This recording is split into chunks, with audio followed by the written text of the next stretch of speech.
¿Qué tal? Muy buenas tardes, bienvenidos a Centro Urbano Home.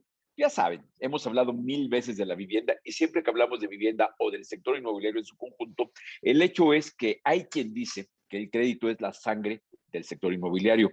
Yo creo que no es la sangre, creo que es la sangre y los músculos y el esqueleto, porque se requiere financiamiento para quien quiera adquirir un bien raíz, una vivienda, y se requiere financiamiento para quien necesita producir esa oferta habitacional que es la que podrá adquirir quien tenga un crédito individual. Y para hablar de eso, pues obviamente siempre recurrimos a los especialistas, a los expertos. En este caso me acompaña mi querido amigo Ricardo García Conde, que es director de crédito hipotecario en Banamex, en City Banamex. Querido Ricardo, ¿cómo estás? Horacio, muy contento de saludarte. Un gusto estar con tu auditorio también.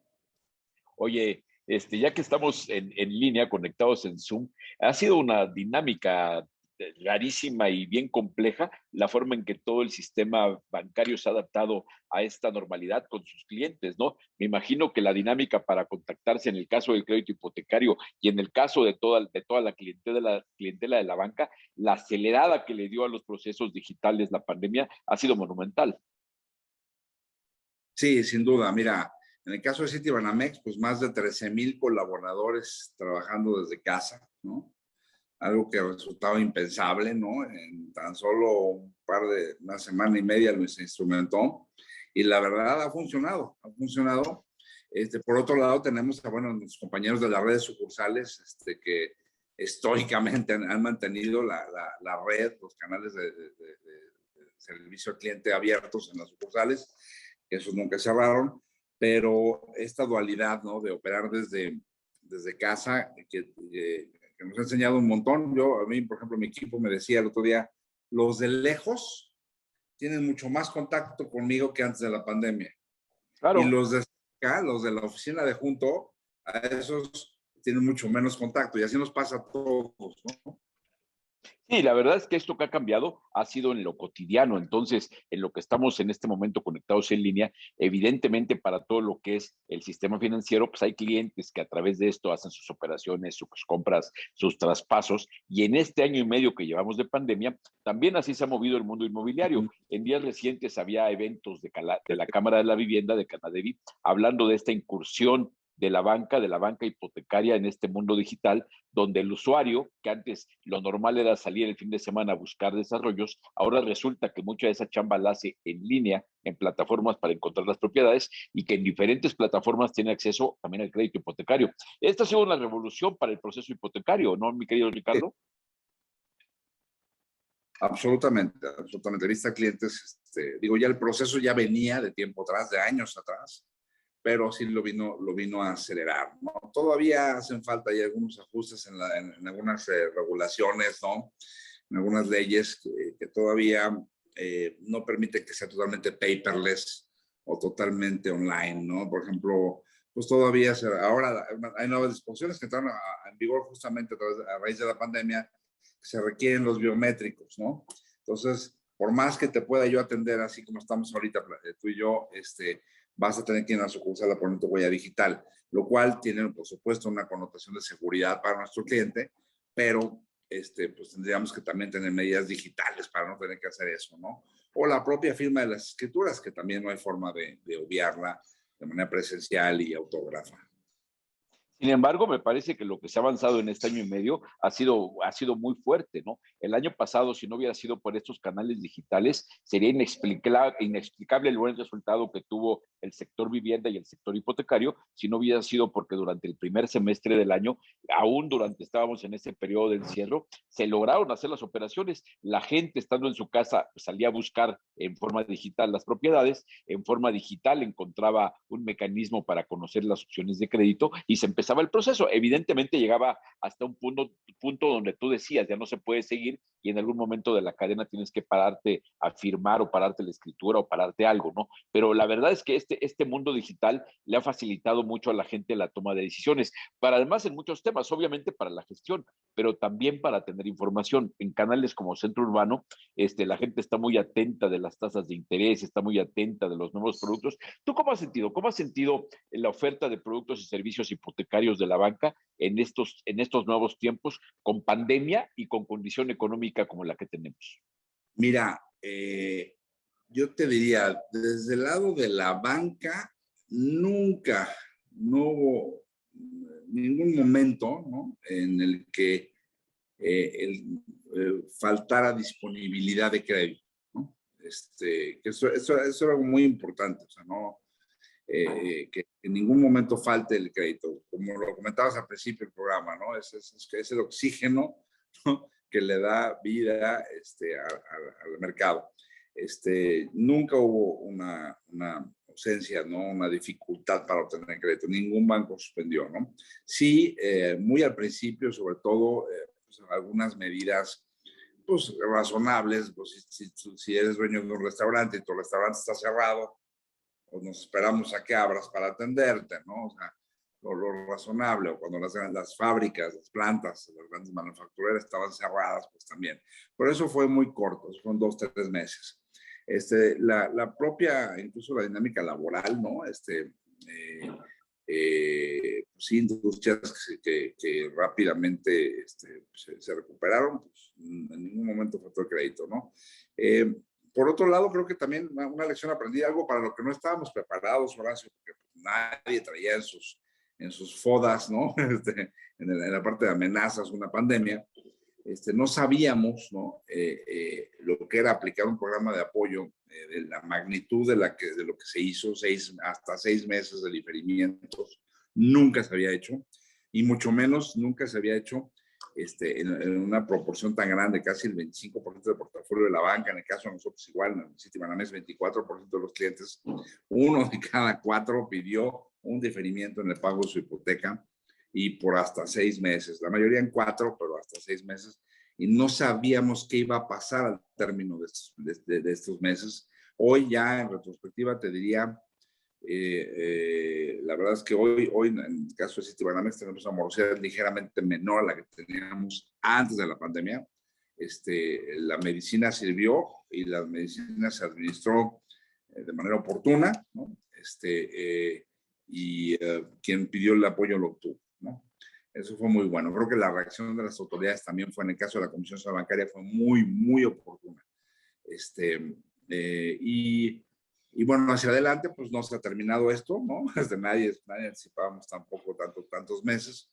Entonces se han mantenido ya programas mucho más personalizados, más la situación particular de los clientes. Pero te decía yo, la morosidad incluso por debajo de la que teníamos antes de la pandemia, lo cual pues nos habla, una de los requisitos, ¿no?, para que el crédito esté disponible es que los portafolios se desempeñen bajo condiciones sostenibles, ¿no? El otro es el empleo, que también vemos que esa otra pata de la mesa, ¿no? También pues se ha venido recuperando. Y el otro, ¿no?, que sería el factor macroeconómico, ¿no? También pues vivimos el punto de tasas de interés más bajo en la historia del país, ¿no?, que se vio reflejado en las tasas de interés de las hipotecas. Y bueno, tampoco es sostenible eso para siempre. Entonces ya vemos ahí un pequeño regreso en las tasas, lo cual tampoco es para espantarse. Pero yo creo que esas 3 cosas, el empleo, el desempeño económico y las tasas de interés, pues hicieron que esto fuera sostenible en el tiempo. Ahora, el hecho real es que el año pasado fue bueno, este año pareciera que va a cerrar extraordinariamente. Tú y en el caso ya específico de Citibanamex, ¿cómo ha sido este año en materia de originación de crédito? ¿Cómo les ha ido? ¿En qué segmentos han tenido mejor desempeño? ¿Qué segmentos nuevos creen que se estén moviendo? ¿Cuál es tu lectura de lo que ha sido este año? Mira, a ver, yo creo que el año más duro fue el pasado, ¿no? Si veníamos creciendo a tasas, cómpramela, tasas promedio del 10% anual, ¿no? Y el año pasado, al final, ¿no?, con toda esa volatilidad, acabamos siendo un 2% arriba, ¿no? Ok, digamos que habría una demanda acumulada ahí de un 8. Si este año termina siendo del 20, ¿no?, del 18 y 20, pues se cubre el gap del 2020, y el 2021 fue retomar el ritmo. Yo creo que por ahí va a andar, ¿no? Acuérdate que además el último trimestre del año es cuando se coloca la mayor cantidad de hipotecas, entonces estamos al final del partido, pero lo vemos bien. Sí hay un cambio, yo creo que hay un cambio de dinámica en algunos mercados, ¿no?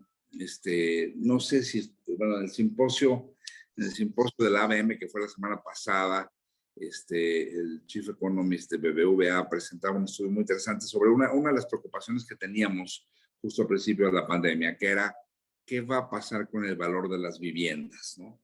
Si tantos años de un crecimiento sostenido en los valores de viviendas y de pronto el factor pandemia podía desplomar o romper una burbuja, ¿no? Que yo nunca la vi, pero bueno, una burbuja, la verdad es que no pasó eso.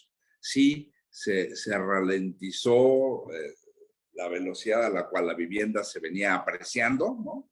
Pero nunca dejó de apreciarse. Entonces, en lugar de crecer el 5%, pues creció el 1%, pero creció. Y hacia finales del año pasado ya volvimos a ver un crecimiento en el valor de las viviendas. Entonces, un tema también importantísimo es ese, ¿no? El precio de la vivienda tiene un nivel de soporte, por decirlo de alguna manera, firme, ¿no? Sí hay un cambio en algunos mercados, ¿no? Evidentemente, yo creo que estoy temprano para decirlo, pero la necesidad imperiosa de trabajar cerca, de vivir cerca de tu trabajo, probablemente esa realidad va a cambiar, ¿no? En el caso de muchos oficinistas, digo, no puedo decir lo mismo en una fábrica, en una maquiladora, pero muchas oficinas, muchos negocios, digamos que ahora el trabajo desde casa pues, ya resulta que funciona, ¿no? Yo creo que ahí va a haber un cambio, ¿no? Ves algunas zonas donde pues, se habían construido muchísimos departamentos chiquititos de esos de 70 metros, ¿no? Cerquita de centros de trabajo. Probablemente esos ya no hay tanta necesidad porque a lo mejor una parte de la población se quedó a vivir en Cuernavaca, ¿no? Yo hoy tengo gente de mi equipo que vive en Ciudad de México, que están trabajando, uno desde Cuernavaca, otros desde Valle de Bravo, otros desde La Paz, en fin, no importa dónde estés, si es home office, da igual, ¿no? Entonces, posiblemente una cierta desconcentración en algunas actividades económicas relacionadas más con trabajo de oficina, sin duda. Y esto te lleva a otra cosa, las viviendas, la necesidad de tu casa, pues tener un espacio destinado ya de manera permanente, ya no el campamento que pusimos en el comedor muchos, ¿no? Sino algo ya mucho más permanente para el home office, me parece que es otra dinámica, ¿no? Incluso para los estudios de los chavos. Pero es todavía demasiado pronto para decirlo, pero yo creo que por ahí va. Estás en mute. Que sin embargo, en la generación de carteras hipotecarias, esto seguramente ya se nota, porque ¿cómo fue la distribución de los créditos con respecto a los años anteriores? En el PAI de vivienda nueva, vivienda usada, créditos para construcción, para remodelación. ¿Hubo variación en eso o se mantiene más o menos en la misma proporción? Yo creo que hubo, a ver, no tengo el dato exacto, pero mi feeling está de que, digamos que hacia finales de año sí hubo una repunte en mejoras de hipoteca, ¿no? Mejorando la tasa de su crédito, porque fue el piso, ¿no? El nivel más bajo de tasas de interés. Pero yo creo que hubo mucho diferimiento de compras, personas que iban a comprar y que difirieron, igual hasta diferimiento de bodas también hubo, ¿no? Mucho diferimiento de compras que yo creo que se vinieron a materializar hacia igual hacia el segundo semestre del año pasado y este año ya se aprecia más normal, ¿no? Yo te diría 60% adquisición, 25 o 30% mejoras de hipoteca y un 10% liquidez, ¿no? De pronto el crédito de liquidez, que estaba como muy dormido, lo vemos mucho más despierto, ¿no? De hecho, en Citibanamex justo esta semana lanzamos o relanzamos nuestro crédito de liquidez, donde podemos llegar hasta el 65% de valor de la vivienda, y las mejoras de hipotecas, eso es otro dato interesante, mejoras de hipoteca con liquidez, es decir, te presto lo que le debes al otro banco, te vienes con nosotros, pero además te doy otros 200, 300, 400 mil pesos más de liquidez sobre la misma garantía de tu vivienda.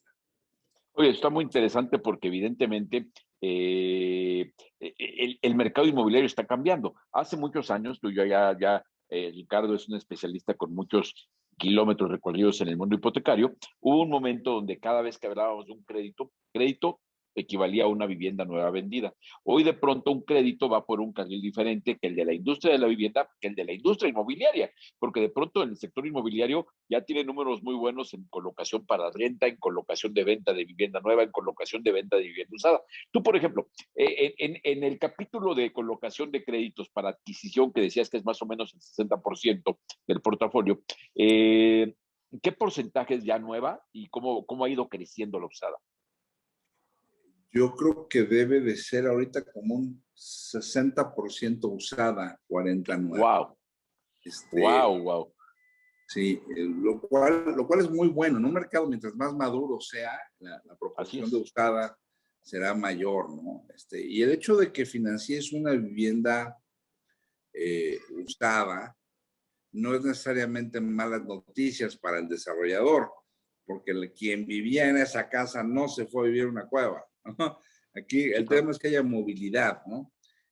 Pero la movilidad se requiere para que la vivienda se aprecie, se requiere en la vivienda nueva y en la usada, ¿no? Entonces, yo creo que también hay un fenómeno que no hay que hablar de él. En el caso del mercado más grande de México, que es la Ciudad de México, sí hubo un impasse muy, muy severo, ¿no? De la nueva administración, ya no tan nueva, ya tiene un poco más de 2 años, pero la administración donde hubo un impasse de licencias de construcción que sí, pues afectó el arranque a nuevos proyectos. Y a eso además le montas la pandemia, que también arranque de nuevos proyectos durante la pandemia, pues prácticamente no hubo. Es de esperarse que la oferta de vivienda nueva pues, sea más escasa y eso empuja más a la vivienda usada. Pero yo te diría, los factores que demandan vivienda nueva siguen estando ahí. O sea, el parque habitacional pues no se está haciendo más nuevo, cada vez más viejo. Hay que renovar vivienda, los jóvenes incorporándose a la actividad económica, en fin, las ciudades no dejan de crecer, ¿no? La concentración urbana. Entonces, todo eso pues apunta a una demanda natural de vivienda nueva. Y en este caso, específicamente ya en Citibanamex, ¿cómo ha sido el desempeño? ¿Cómo te sientes tú con respecto a los números de colocación 2019, 2020, 2021? ¿Y qué perspectiva tienes ya con el banco para el 2022?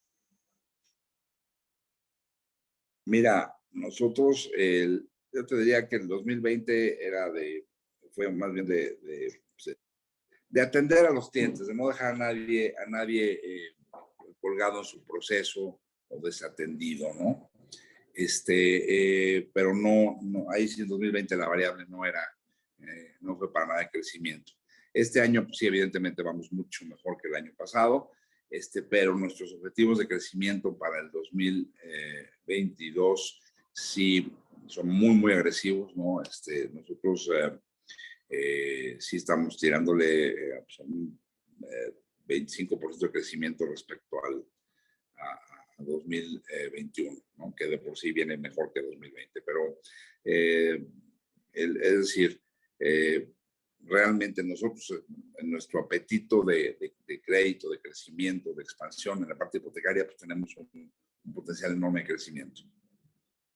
Tú ya hablaste de variables que tienen que ver con el empleo, con la economía, con varios temas, pero otro variable que habría que ver también es la capacidad de producir viviendas. ¿Cómo percibes? ¿En qué mercado sientes que hay debilidad donde se podría haber colocado más si hubiera más viviendas? Yo de pronto percibo que en el segmento, por ejemplo, en la Ciudad de México, que con lo que tú decías, que es muy difícil encontrar viviendas por debajo de 2 millones de pesos, que es un mercado inmenso de gente que necesita esa vivienda. ¿Cómo sientes? ¿Qué problema ves tú con la capacidad de generar una oferta adecuada?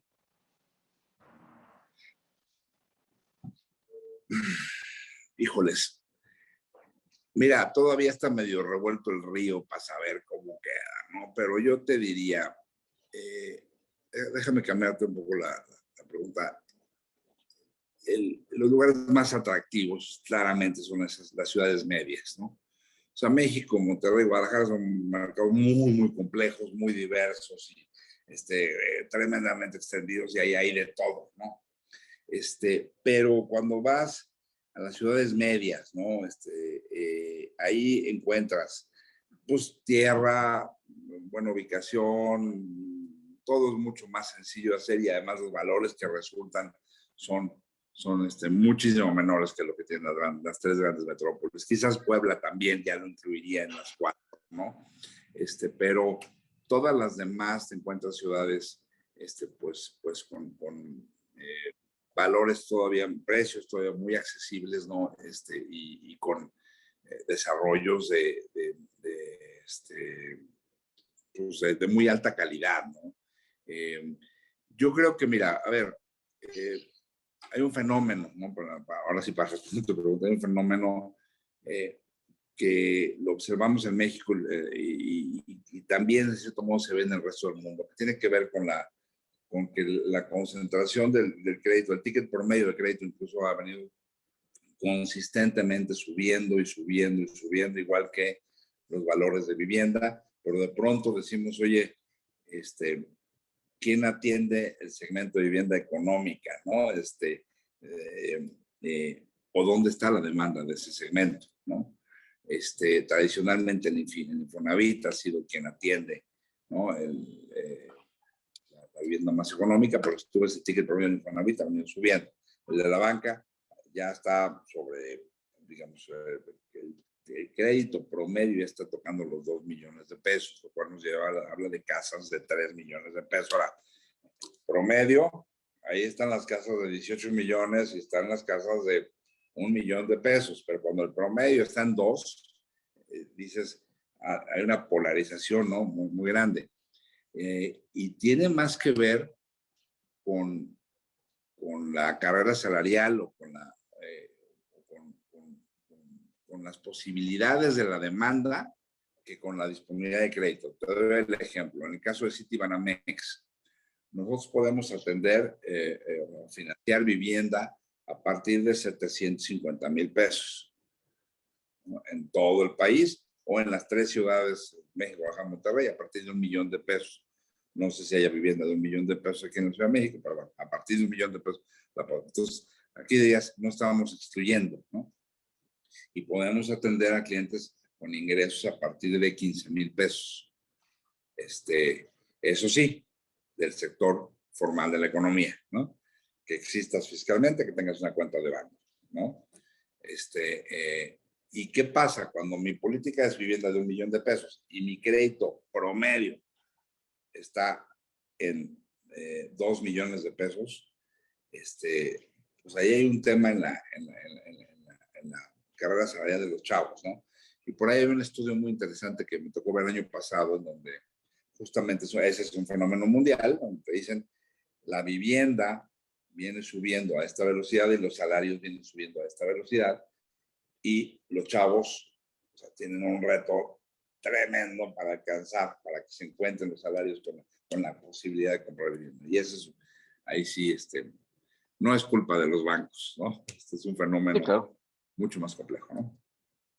Ahora, dentro de esa complejidad me parece bien interesante que evidentemente ya están surgiendo nuevos modelos de vivienda. Ya digamos que es aceptable que pensar que el mundo de hoy no es que diseñemos y financiemos vivienda para la familia que conocíamos como tradicional de papá, mamá, papá oso, mamá osa, 2 ositos, 2 cochecitos y puede ser que 2 perritos. Eso ya no es la norma. Ya hay familias unipersonales dos jóvenes que no quieren tener hijos, dos jóvenes que no quieren tener hijos y además no quieren tener coche. Eso me imagino que está dándole un giro muy importante y eso ya lo empiezan a ver reflejado. Me imagino que ya de pronto les empiezan a llegar solicitudes de crédito para comprar viviendas cada vez más anticonvencionales a lo que conocíamos, ¿no? Ya están llegando, que son seguramente solicitudes de crédito para departamentos muy pequeños en la ciudad, sin coche, pero con biciestacionamiento. ¿Cómo ha cambiado? ¿Cómo sientes tú que esa transformación que vamos a ver acelerado por la pandemia puede renovar y puede abrir oportunidades para los jóvenes? Sí, la que más me emociona es la descentralización, ¿no? Los que se pueden comprar o irse a vivir a donde quieras, ¿no? A pueblitos pequeños, conurbados, y que no tengan la necesidad de vivir en la vorágine de las metrópolis, como estamos acostumbrados, ¿no? Yo creo que esa es la que más me motiva, ¿no? La descentralización. Justamente eso se aparta del modelo este de los apartamentitos de 40 metros cuadrados o de 50 metros cuadrados. Es exactamente al revés. No tienes que estar pegado a tu patrón, ¿no? Para producir. Esa a mí me entusiasma mucho. Y sí, efectivamente no hay un modelo único ni de acreditado ni de familia nuclear, ¿no? Hay un montón de fórmulas y todavía es demasiado pronto para entenderlas, ¿no? Pero sí genera los DINKs, ¿no? El Double Income, No Kids, o las parejas del mismo sexo, la verdad es que pareciera ser que estadísticamente son mejor paga, ¿no? Son menos volátiles, ¿no? Enfrentan menos gastos fijos probablemente, ¿no? Que las familias tradicionales y bueno, pues está bien, esos nuevos tiempos. Oye, a ver, y en estos 2 años, ¿cómo se ha modificado el portafolio de productos de Citibanamex? Ya hemos visto que la banca en su conjunto, fíjate que una cosa muy buena que ha pasado en los años recientes también en este camino que nos ha tocado recorrer observando lo que ha pasado en el sector inmobiliario mexicano, es que de pronto hubo un momento que así como decíamos que crédito y que valía vivienda, también crédito era el crédito para compra de vivienda nueva. Hoy de pronto ya hay crédito para remodelación, compra para créditos para construcción, créditos para liquidez, créditos para sustitución de pasivos. En ese esquema, en esa forma de entender el actual moderno sistema hipotecario mexicano, ¿cómo está Citibanamex? ¿Cuál es su cobertura de productos? Mira, el caballo de batalla es adquisición, por supuesto, ¿no? Y adquisición con todas sus modalidades, el tradicional o COFI o apoyo Infonavit. Apoyo Infonavit sí ya es cada vez más chiquito, pero el Cofinavit es un productazo, ¿no? Tenemos, por supuesto, las mejoras de hipoteca y recientemente a la mejora de hipoteca le agregamos la mejora de hipoteca con liquidez. Entonces, tráete tu hipoteca y te presto algo más para que lo utilices para lo que tú quieras, que incluye que remodeles tu casa, que le des una shineadita o que cambies de coche, en fin, a destino libre, ¿no? La parte de liquidez es destino libre. Y el crédito de liquidez, ¿no? Esos cuatro, te diría que son nuestros caballos de batalla. Y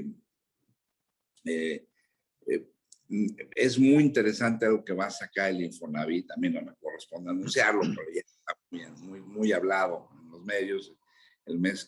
Antes de que termine el año, el Infonavit va a sacar un producto de financiamiento para derechohabientes que no están activos en el sector social. Es decir, que fue derechohabiente, pero de pronto pues, ahora trabaja por su cuenta, ¿no? Ellos estiman más de 1 millón de clientes de derechohabientes del Infonavit en esa situación, que tienen dinero en su cuenta de vivienda y no pueden hacer uso de ese dinero sino hasta que se lleguen a su edad de retiro. Y lo que va a sacar el instituto, y lo hemos estado trabajando el último año y medio con ellos, lo que va a sacar es un crédito, algo parecido al Cofinavit, pero para derechohabientes que no están activos en el Seguro Social. Ese sí va a ser, yo creo que la innovación del año. Estamos pues, trabajando muy cerca con el instituto, ¿no? Eso lo vamos a originar los bancos, ¿no? Tú vienes a Citibanamex, evaluamos tu capacidad de pago y te decimos te vamos a prestar y a lo mejor es 1 millón de pesos del banco y 350,000 pesos del Infonavit, pero nosotros lo instrumentamos, se firma el crédito y luego ya al Infonavit le paga su parte y a nosotros nuestra parte y nos vamos a 20 años. Ese para mí va a ser el lanzamiento del año. Y Oye, probablemente en los últimos 10 años.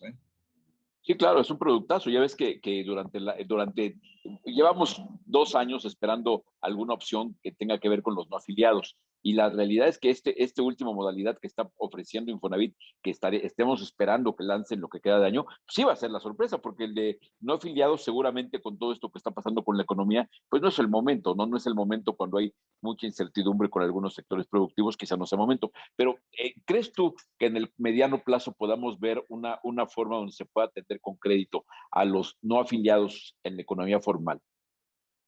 A ver, a los no afiliados de economía formal, ya hoy nosotros atendemos todos los días. O sea, si eres el dueño de un negocio, el arquitecto, el doctor, no sé, el diseñador que tiene su despacho de diseño, en fin, en la medida que exista fiscalmente y tenga una cuenta de cheques a través de la cual se muevan sus flujos, lo podemos atender, ¿no? Entonces, quizás habría que separar entre no afiliados Informales. ¿no? Pero una persona que pueda demostrar sus ingresos tiene acceso a un crédito con nosotros. El tema es que puedas demostrar los ingresos. Y le agregamos la componente que exista fiscalmente, no que declare a cabalidad hasta el último centavo que ingresa, eso no es nuestra chamba, pero sí que exista fiscalmente, por todos los temas relacionados con lavado de dinero, ¿no? Entonces, existes fiscalmente, tienes una cuenta en algún banco del sistema financiero mexicano, ni siquiera tiene que ser con Citibanamex. Digo, preferimos que esté con Citibanamex, pero que tengas una cuenta de cheques en alguna institución del sistema financiero mexicano y por ahí pasan tus flujos, con esos estados de cuenta y tu RFC te podemos atender para tu crédito. Reformulo la pregunta. ¿Ves tú que en el mediano plazo hay una opción para informales? No, así te la pongo. No la veo y no por despreciarlo. Sin duda es el 45 o quizás 50% de la economía de nuestro país, ¿no? Pero